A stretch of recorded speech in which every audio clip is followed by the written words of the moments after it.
Hello, good evening and welcome to our last bulletin for the day. This is News at 10 and you can hear us live on your radio at 3FM 92.7. You can also follow our live stream on Facebook and on 3news.com. Let's now take a summary of the day's news highlights.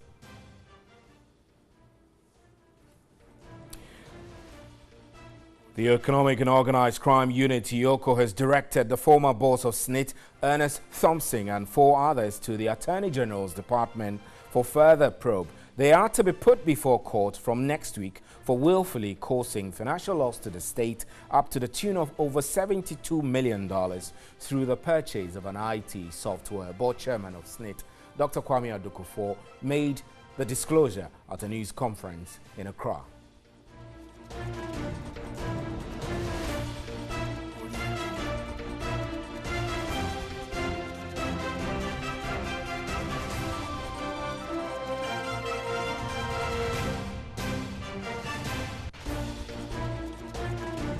The Auditor General, Daniel Yao Domilevo, has called for a review of the Internal Audit Act to make internal auditors staff of the Central Internal Audit Unit. Speaking at the 2018 Annual Internal Audit and Governance Conference in Accra, he argued the move would avert intimidation and threats of arbitrary transfers.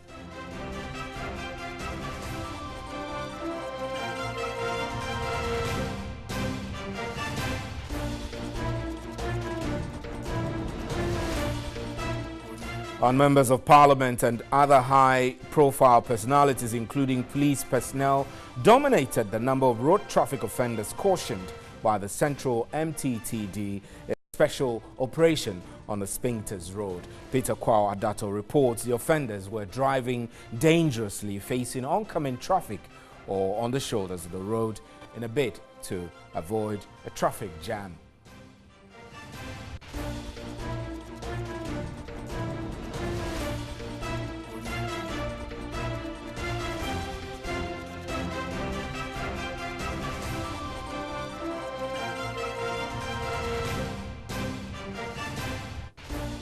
And in business, the World Bank has cautioned African governments to pay more attention to the issue of rising public debt as it is gradually eating up fiscal stability and growth. According to Chief Economist for the Africa region, Albert Zufak, the number of countries classified as having high risk of debt distress has increased from 8 in 2013 to 18 in 2018, of which Ghana is part.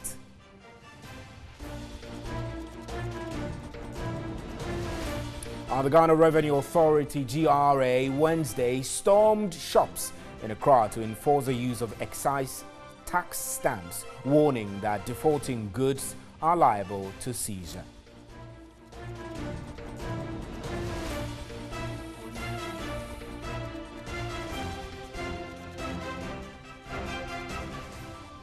Those were our major news highlights. You can hear us live on 3FM 92.7 and follow our live stream on Facebook and on 3news.com. Up next is a big one.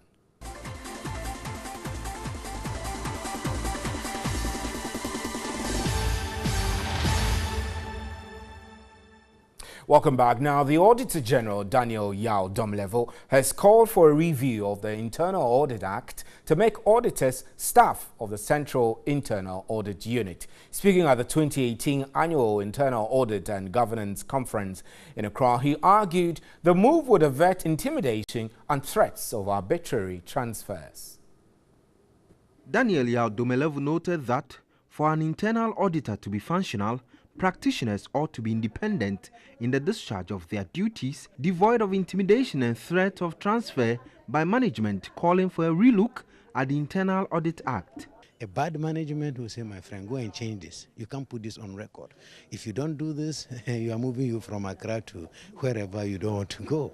And human beings as they are, they may decide to look at their personal interests and say, okay, sir, I will change it. That's why I'm calling for the review of the Internal Audit Act to make all the staff of internal the internal auditors in the public sector staff of that agency, so that that independence can be established. He urged internal auditors who are being intimidated to remain professional and be bold in the discharge of their duties.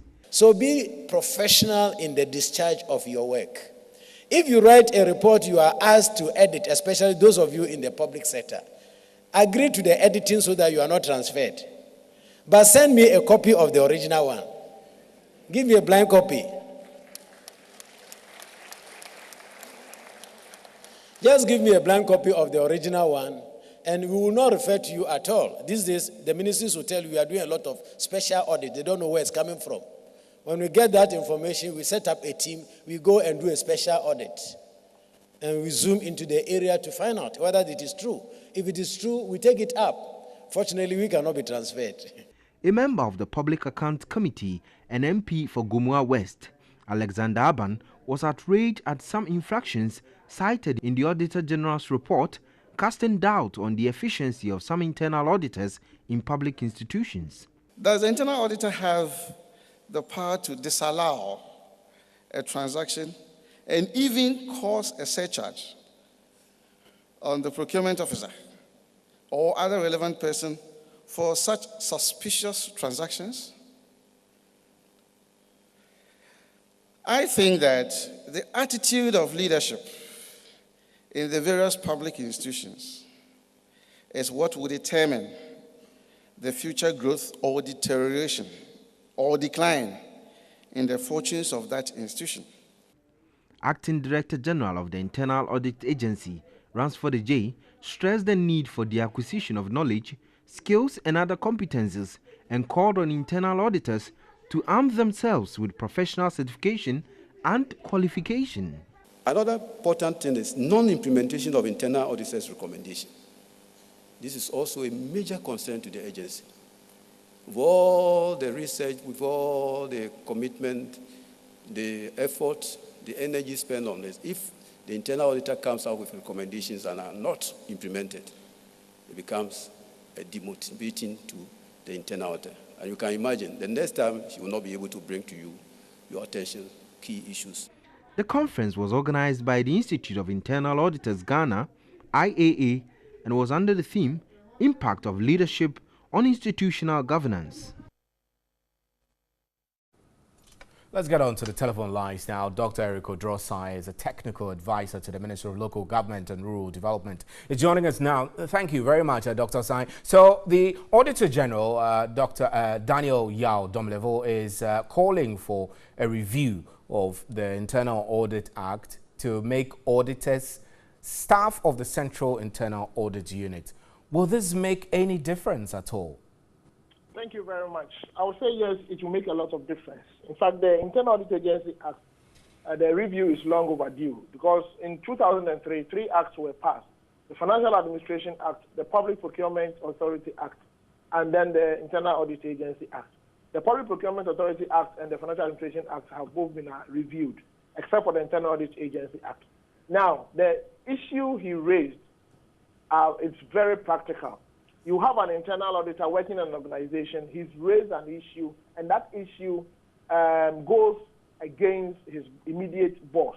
Now, if the organization is a decentralized organization, they will prevail on the internal auditor to drop any more fees than he's raised in his report. If he fails to do that, he will then be transferred. However, if you make this internal auditor a staff of the internal audit agency, what it then means is that internal auditors cannot be transferred at the whims and caprices of their bosses because they have written something that goes against their bosses. It will depend on the internal audit agency at the center to do those transfers. So one, it will give them the independence that they need to perform their functions. Two, it will help them to remain professional, and it will arm them with the authority to stand on their grounds if they establish any malfeasance or uncover any fraud in the system. So I fully agree with the proposal from the Auditor General, and I will expect Parliament to take it up. So, Doc, tell me what your general assessment is of the country's public sector finances and auditing, especially in view of the fact that the distressed countries across Africa has been increasing from 13 in 2013 to 18 in 2018. Ghana is part of it. My general assessment is that we end up over empowering, we empower the finance officers and the external auditors to the disadvantage of the internal auditors. Under normal circumstances, in every institution, you give equal opportunity to the finance officer and the internal auditor, so that if you have a head of finance who is a chartered accountant who is being given all the conditions, good conditions, and the good environment to work with, you give same to the internal auditor. But in this country, that is not what we are saying. Some of the conditions we give to our internal auditors are so bad that they become demotivated to do their work. So that is the challenge we have in our system. Secondly, when the internal auditors struggle to write their report, and I'm happy the Acting Director General of Internal Audit Agency raised it, they will write their report, they will conduct the audit, and they are supposed to do this on a quarterly basis. They present the report to management. Some management will blatantly refuse to implement them. It is just recently that the Public Financial Management Act has set up audit committees that will pursue management to implement these recommendations. So in the past years, we have not treated internal auditors fairly in this country. We have worked to demotivate their output, and it's never augured well for us. So I am not surprised about what is happening in our public sector financial management system. But there is this assurance that with the passage of the Public Financial Management Act, if we add the review of the Internal Audit Agency to it, and we are able to motivate the internal auditors in such a way that we put them at par by way of remuneration, by way of conditions, by way of logistics, and by way of support, as we've been giving to the directors of finance and the external auditors, I can tell you that we will see a new phase in Ghana's public financial management system, and most of these malfeasance can be reduced. Doc, I know that you have been making calls for 24 hours, 7 days schedule for the public sector. How crucial is this to Ghana? It is very crucial, my brother. As of now, as a nation, if we really want to develop, our night is night. We go to sleep in the night. But we have a public sector that is expected to deliver. People go to work, maybe the passport office, they close at 5 o'clock. When people have passports to sign and people need their passports, what I'm calling for is that we should have a 24/7 public service where we have people working from morning till evening, they will close. We have the night shift that will come and then continue with the process. If we are able to do that, what we are going to see is that output would increase, productivity would increase, we would even reduce unemployment. Well, what it then means is that the number of people who have been employed working during the day, the same numbers would also be working during the night. It will also reduce delays in processing of documents, processing of land documents, and all of that. But there is a caveat. We cannot benefit from this 24/7 public service working unless we put in place appropriate supervision measures. Because supervision is the key. People will go to work in the night and sleep. We cannot say we want to develop and compete with developed countries where people work day and night and we sleep. The public sector is expected to put in place the framework for the private sector to come and operate in. The private sector is working day and night. Then you get the public sector sleeping in the night. Then what kind of framework are we providing? So I'm throwing a challenge to the government and all those involved that we should think about introducing a 24-hour public service in this country so that the delays in passport issuance, delays in driver's license, delays in registration of businesses will be a thing of the past. Within 3 days, you should get your passport. Within 3 days, you should get your license. And then we can benchmark ourselves with the Rwanda that we always talk about. Right. Dr. Eric Odrosai, thank you very much for your time. Dr. Eric Odrosai is a governance expert and is a technical advisor to the Ministry of Local Government and Rural Development. I'm Stephen Enti. And that's it for The Big One. We have more news for you. Please stay.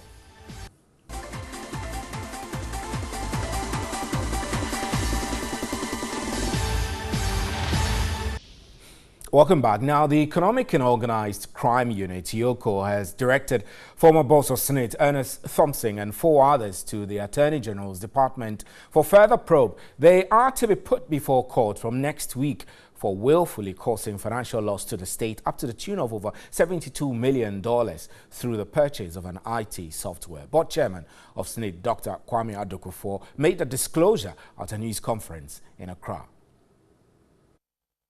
The news conference was to officially take delivery of the report conducted by the PricewaterhouseCoopers on the purchase of the IT software. It was to cover a period of 3 years. The team which conducted the review of SNIT also focused on the reasons for purchasing an IT software. Some of the findings suggested that the $72 million used to purchase the IT software was overbloated. It indicated that the amount should have rather been less than $4 million. Currently, Yoko has cited 4 top management of staff, including the OB company, which supplied the software. The investigative body has since directed those implicated to the Attorney General for further probe. The original OBS contract sum was $34.0 million, but at the time the project was completed, the contract sum had shot up to $66.8 million and 36 million Ghana cedis. This means that at the end of the OBS project, an additional amount of $32 million and 36 million Ghana cedis was paid to PBS. 5 suspects were arrested, and they are Ernest Thompson, former Director General of SNIT, Mrs. Juliet Hassana-Kramer, CEO, PBS, John Hagan-Mensah, former OBS Project Manager, Caleb Kweku Afaglu, and Thomas Samson Owusu. However, 4 of them have been cautioned. These include Ernest Thompson, Mrs. Juliet Hassana-Kramer, John Hagan-Mensah, and Caleb Kweku Afaglu. After investigations, the office preferred charges of willfully causing financial loss to the state. Director General of SNIT, Dr. George Tinkrine, explained that other payments on the purchase of the IT software have been suspended. Costs and a lot of bills that were scheduled to be paid, we didn't pay them yet. We decided that it should all be vetted and, if possible, renegotiated, and we've succeeded in doing some of that. Board Chairman Dr. Dokufo pledged strong commitment to uphold the integrity of SNIT to improve benefits of contributors. We are not pushing anything under the carpet. But so far as criminal activity is concerned, Yoko has already dealt with that. So you have nothing to worry about. Management and the board have assured pensioners of improved earnings in the coming months. Meanwhile, the Social Security and National Insurance Trust, SNIT, has implored the Controller and Accountant General to remove some 7,844 ghost names from its payroll. This, according to SNIT, has saved the country an amount of 3.65 million Ghana cedis. Director General of SNIT, George Tinkrine, spoke at a news conference in Accra. The 7,844 names for the past 3 years have remained on the payroll of SNIT as contributors. The names were, however, non-existent after investigations conducted by PricewaterhouseCoopers. The Controller and Accountant General has been asked by the management of SNIT to delete the ghost names. About 7,844 pensioners who are presumed not to be living, and that is saving us an amount of 3.56 million Ghana cedis a month, shaving it off the payroll. Now, if any of these pensioners that we have deactivated resurrect, meaning that maybe they were not able to come and re-authenticate themselves, then we have this monies in escrow and we can make them whole again. To further repose confidence in SNIT, management said it has cut down on its overhead and administrative costs. The Director General, Dr. George Tinkrine, says he has cut down on traveling, which initially cost SNIT 7.4 million cedis to 1.9 million cedis a year. He stated that the trust has halted the purchase of some items since 2017. In 2016, for example, we found out that Christmas hampers alone cost this trust close to 1 million Ghana cedis. 2017, the board and management decided no hampers. So we didn't procure any hampers. Of major concern to management of SNIT is an amount of 19 million cedis which had been lost through non-prudent investment. Our management accounts from last year, 2017, compared to 2016, show that in 2016, the fund lost value to the tune of about 18 to 19 million Ghana cedis. In 2017, our management accounts show that we added about 978 million Ghana cedis to the fund. Management has agreed to properly review the operations of Senate to improve benefits of contributors. And that's it for News at 10. On behalf of the crew, good night. Up next is Sports Unlimited. There is more news at 3news.com.